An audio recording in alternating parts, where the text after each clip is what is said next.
오늘 제가 이 자리에 선 이유는 제가 대단한 개발자라서가 아닙니다. 단지 제가 개발자가 된 과정이 조금 달랐기 때문인데요. 저는 오늘 최대생 개발자가 되다라는 주제로 체육을 전공하고 개발자가 된 저의 이야기를 해보려 합니다. 대단한 이야기가 아니니까 그냥 가벼운 마음으로 들어주시면 되겠습니다. 시작하기에 앞서서 여기 계신 분들이 어쩌면은 쉽고 빠르게 개발자가 되는 방법, 이런 정보를 기대하고 계실지도 모르겠습니다. 만약에 계시다면 미리 죄송합니다. 제가 오늘 할 이야기는 어렵고 느리게 개발자가 되는 방법에 조금 더 가깝습니다. 그럼 바로 시작하겠습니다. 저는 29살에 개발자가 되었는데요. 그러면은 28살까지는 어떻게 살았는지 간략하게 말씀드리겠습니다. 이 사진은 제가 중학교 3학년 때 사진인데요. 저는 어릴 때부터 운동을 좋아하고 또 잘해서 초등학생 때는 축구 선수가 꿈이었고 중학생 때는 강백호 같은 농구 선수가 되고 싶었습니다. 하지만 운동 선수를 하기에는 가정 형편이 그렇게 좋지 않았기 때문에 포기를 하고 중학교 3학년 때부터 저는 체육교사가 되기로 결정을 했습니다.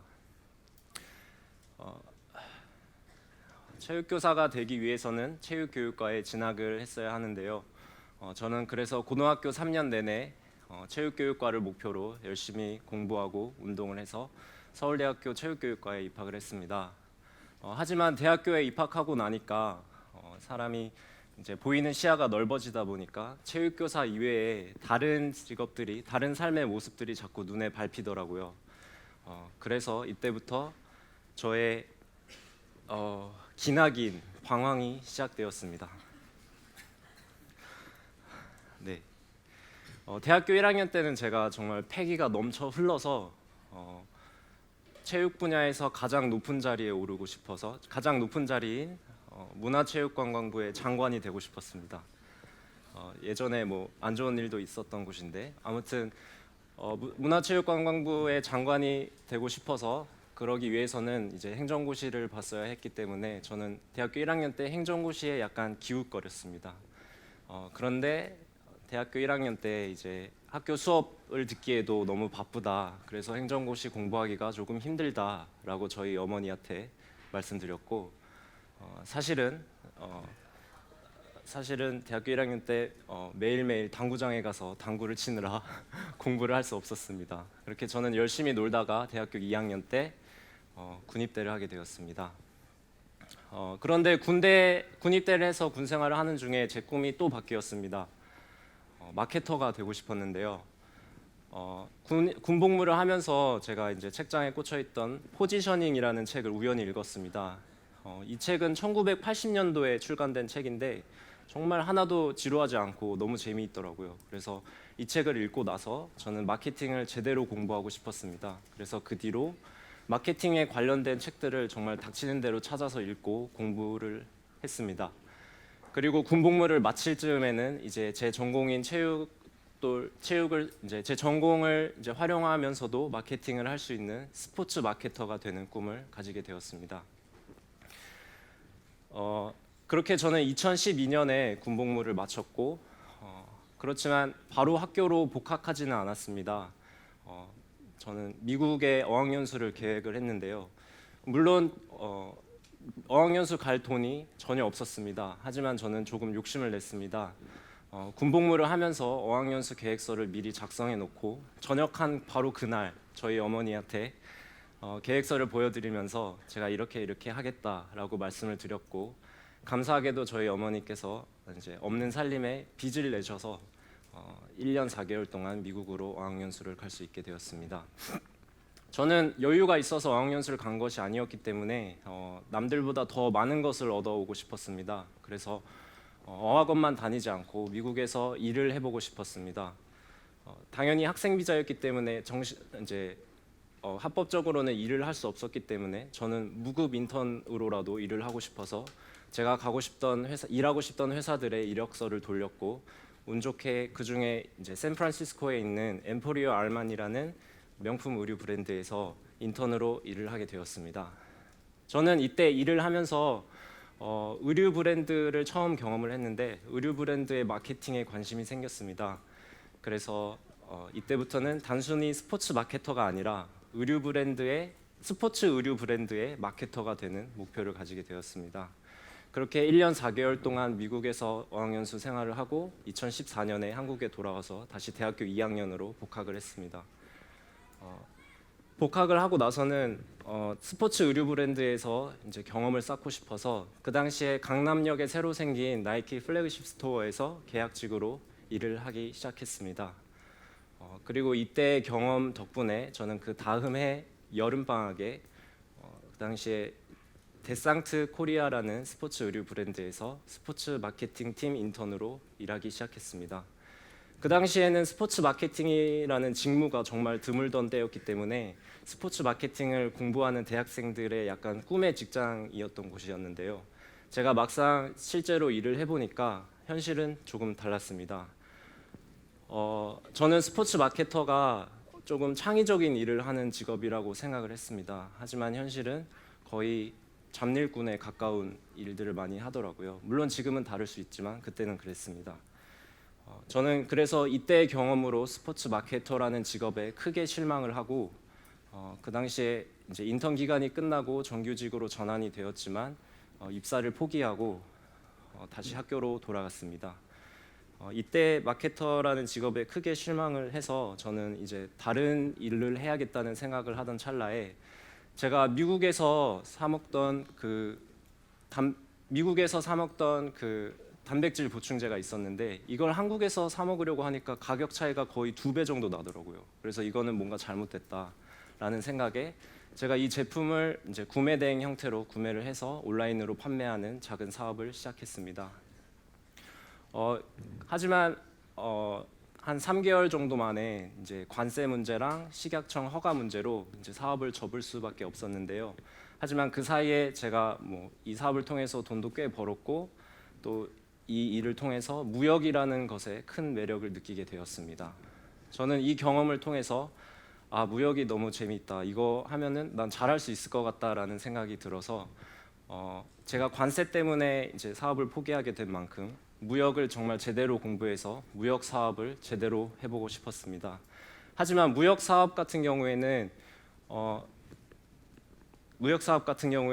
이제 자본금도 많이 필요하고 실무 경험도 많이 필요했기 때문에 바로 사업을 시작하기보다 무역 회사에 취업하는 목표를 먼저 설정했습니다. 그래서 그때부터 경제신문을 구독해서 정말 하루도 빠짐없이 읽고 국제무역사와 무역영어, 테셋 이런 자격증들을 취득하기 시작했습니다. 그렇게 이제 취준생 생활을 시작하고 이제 졸업 학기에 운 좋게 여러 대기업의 이제 무역과 해외 영업 직무로 합격을 하게 되었고 그중 한 곳에 입사해서 일을 하게 되었습니다. 이때가 2017년이었고 제가 28살이었습니다. 아주 적당한 나이에 이제 적당한 회사원이 된 것입니다. 하지만 저는 수백 대 1의 경쟁률을 뚫고 어렵게 합격한 이 회사에서 단 6개월 만에 퇴사했습니다. 제가 퇴사한 이유는 단순했습니다. 저의 성향과 맞지 않는 직업이었기 때문이었는데요. 저는 직업이 딱 두 가지로 나뉜다고 생각합니다. 하나는 오퍼레이터, 하나는 아티스트입니다. 이거는 저만의 기준이라서 정답은 아니고 오퍼레이터는 말 그대로 어떤 정해진 일을 수행하는 직업입니다. 반면에 아티스트는 꼭 예술가가 아니더라도 어떠한 무언가를 새롭게 창조하는 직업이라고 생각합니다. 그리고 저는 개개인마다 오퍼레이터가 자기 적성에 맞는 사람이 있고 아티스트로 살아야 하는 사람이 있다고 생각을 했습니다. 그리고 퇴사를 고민하면서 제가 어떤 사람인지 진지하게 고민하고 다시 되돌아보고 또 관찰했습니다. 그 결과 저는 아티스트로 살아야 하는 사람임을 깨달았습니다. 하지만 제가 대기업에서 했던 직무의 이름은 벌크 캐리어 오퍼레이터였습니다. 아예 직무 이름 자체가 오퍼레이터였어요. 그래서 저한테 정말 맞지 않는 일이었고 저는 그 당시에 이제 결혼을 4개월 앞둔 시점이었는데 4개월 앞두고 대기업을 퇴사하는 사람이 어디 있겠습니까? 근데 저는 가족들의 반대를 무릅쓰고 퇴사를 하게 되었습니다. 이때가 2017년 7월이었습니다. 대기업에서 퇴사하고 나서 저는 뭐 놀고 싶은 생각도 없었고 바로 제가 하고 싶은 일을 시작했습니다. 다시 사업을 시작한 건데요. 저는 평소에 생각나는 사업 아이템이 있으면 바로바로 메모를 해놓기 때문에 하고 싶은 사업이 꽤 많았습니다. 근데 그 중에서 뭐 자본금이 많이 들지 않고 비교적 쉽게 시작할 수 있는 온라인 사업을 계획했는데요. 제가 기획한 온라인 사업은 우선 웹사이트가 필요했습니다. 그래서 제가 인터넷을 통해서 프리랜서 개발자를 구해서 웹사이트 제작 외주를 맡겼습니다. 근데 그 당시에 저는 결혼 준비를 하느라 수중에 돈이 거의 남아있지 않았기 때문에 한 100만 원 정도로 외주를 맡겼는데요. 아실 분들은 아시겠지만 100만 원으로 개발자에게 외주를 맡기면 한 2주 만에 이제 개발하시다가 떠나십니다. 그렇게 떠나셨고 저는 이제 사업 구상은 다 해놨는데 막상 웹사이트를 만들 돈은 없고 그런 상황이어서 이제 사업을 포기하거나 웹사이트를 제가 직접 만들어야 했습니다. 근데 그 당시에 결혼을 앞두고 백수가 사업을 포기한다고 하면은 사실 죽도 밥도 안 되는 상황이었거든요. 그래서 저는 어떻게든 내가 만들어야겠다라는 생각에 웹사이트를 직접 개발하기로 결정을 했습니다. 웹사이트를 개발을 하기 위한 정보가 하나도 없었기 때문에 주변에 개발자들도 없고 저는 우선 유튜브에 웹사이트 만들기라고 검색을 해서 닥치는 대로 그 영상들을 보고 따라했습니다. 그런데 이게 제가 입력한 대로 결과물이 나오는 게 정말 너무 재밌는 거예요. 그래서 그때부터 이제 개발에 조금씩 빠져들기 시작해서 그때 어떤 느낌이었냐면 제 손에 제가 그리고 싶은 그림을 그릴 수 있는 종이랑 펜이 주어지는 기분이었어요. 그래서 저는 그때부터 개발에 빠져들었고 밤새 공부해도 힘들지가 않더라고요. 그리고 개발을 더 하면 할수록 더 잘하고 싶었습니다. 그래서 저는 결국에 제가 하려고 했던 사업보다도 개발이 더 재미있고 더 하고 싶어서 개발자가 되기로 결정을 했습니다. 이제 제가 개발자가 되기까지 말씀을 드리려고 하는데 사실 이 과정이 너무나 길기 때문에 이걸 다 말씀드리면 너무 길어져서 여기 계신 분들에게 조금 도움이 될 만한 내용들만 말씀드리도록 하겠습니다. 우선 저는 흔히 말하는 국비지원학원에서 6개월 동안 교육을 받고 개발자가 되었습니다. 결론적으로 말씀드리면 좋은 선택은 아니었다고 생각합니다. 왜냐하면 국비지원학원은 정부 지원금으로 운영이 되고 그렇기 때문에 정말 열정적인 강사님을 만나지 않는 이상 이 교육이 제대로 진행될 수 없는 구조였습니다. 하지만 요즘에는 이제 삼성이나 우한 형제들 같이 굉장히 좋은 회사들에서 진행하는 그 비전공자 대상 소프트웨어 교육 과정들이 많이 생겨나고 있더라고요. 그래서 물론 제가 이 과정들을 직접 경험해 보지는 않았지만 국비지원 학원보다는 최소한 좋은 선택이 되리라고 생각합니다. 그리고 요즘에는 굉장히 온라인 강의들도 질 좋은 온라인 강의들이 정말 많이 나오고 있는데요. 저 같은 경우에는 생활 코딩이라는 곳에서 기초적인 강의를 많이 들었습니다. 생활 코딩은 비전공자들도 쉽게 이해할 수 있도록 강의를 차근차근 만드는 그런 편이었기 때문에 많이 활용을 했고요. 실무에서 많이 쓰이는 기술들은 저는 인프런이라는 사이트에서 많이 강의를 들었습니다. 인프런이라는 사이트는 각 분야에 실력 있는 개발자들이 직접 강의를 만들고 판매하는 사이트인데요. 물론 유료 강의들이 많아서 금전적으로 부담은 많이 되었지만 그만큼 강의의 질은 좋아서 유익했던 것 같습니다. 그리고 제가 마지막으로 저는 얼마 전에 제 실력에 과분한 회사로 이직을 했는데요. 제가 이 회사로 이직할 수 있었던 결정적인 계기를 말씀드리겠습니다. 바로 이 블로그 글이었는데요. 제가 처음으로 개발을 공부하기 시작하고 개발자가 된 2018년을 회고하고 싶어서 2018년 회고글을 작성해서 제 블로그에 올렸습니다. 그런데 이게 예상외로 인기를 굉장히 많이 얻어서 댓글도 엄청 많이 달리고 또 개인적으로 메일을 주시는 분들도 엄청 많았어요. 거기다가 이제 뭐 각 회사의 CTO 분들께서 저를 만나보고 싶다고 하시는 분들도 계셨고 조금 유명한 스타트업 3군데에서 면접 제안도 받았습니다. 하지만 그 와중에 제가 평소에 가고 싶었던 회사에 어떤 개발자분께서 회사에 저를 추천을 해주셔서 제가 기술 면접과 코딩 테스트를 통과하고 이직을 하게 되었습니다. 사실 제가 이 강의를 하게 된 것도 이 블로그 글 덕분이었고요. 이 블로그 글 덕분에 이제 며칠 전에 출간된 이제 커리어 스킬이라는 책에 저의 컬럼과 추천평을 담을 수 있었습니다. 사실 저 블로그와 이 책에 제가 개발자가 된 과정들이 더욱더 상세하게 나와 있으니까 혹시나 관심 있으신 분들은 보시면 좋을 것 같습니다. 마지막으로 제가 이 블로그 글을 올리고 나서 개인적으로 많은 분들이 메일로 질문을 주셨는데 제가 가장 많이 받았던 질문에 대해 답을 하고 오늘 발표를 마치도록 하겠습니다. 제가 가장 많이 받았던 질문은 나이 땡땡살의 비전공자입니다. 지금 시작해도 될까요? 였습니다. 이에 대한 저의 답은 언제나 똑같았습니다. 사실 개발은 정말 쉽지 않습니다. 물론 멋있어 보이기도 하고 재밌어 보이기도 하지만 막상 해보면 정말 쉽지 않습니다. 그리고 이미 어릴 때부터 개발을 해서 저보다 한참 앞서 나간 개발자들도 엄청 많습니다. 그리고 20년이나 개발을 해오신 20년 경력의 개발자분들도 계속 끊임없이 공부해야 되는 직업이 또 개발자입니다.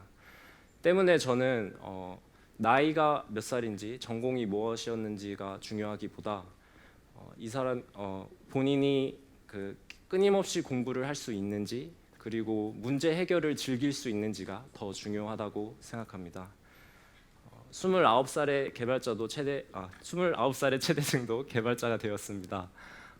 나이랑 전공을 따질 필요 없다고 생각합니다. 일단 도전해 보시길 바랍니다. 아마존을 창업한 제프 베조스는 후회 최소화라는 개념을 강조했습니다. 어떤 선택의 갈림길에 섰을 때 언제나 후회를 최소화할 수 있는 선택을 했다고 하는데요. 월가에서 억대 연봉을 받고 안정적인 삶을 살던 제프 베조스가 회사를 퇴사하고 아마존을 창업한 결정적인 이유는 먼 훗날에 자기가 아마존을 창업하지 않았을 때 후회하기 싫었기 때문이라고 합니다. 제가 오늘 드린 이야기는 무조건 개발자에 도전하라는 이야기가 아닙니다. 본인이 어떤 사람인지 어떤 성향의 사람인지 개발이라는 것은 어떤 것인지 먼저 파악을 하고 후회를 최소화하는 결정을 하시길 바랍니다. 혹시나 개발이 정말 재미있고 개발자가 되고 싶은데 나이나 전공 때문에 고민하고 계신 분들이 계시다면 저는 이 조금 진부한 한 문장을 딱 보여드리고 싶습니다. 늦었다고 생각할 때가 가장 빠를 때입니다. 이상 발표 마치겠습니다. 감사합니다.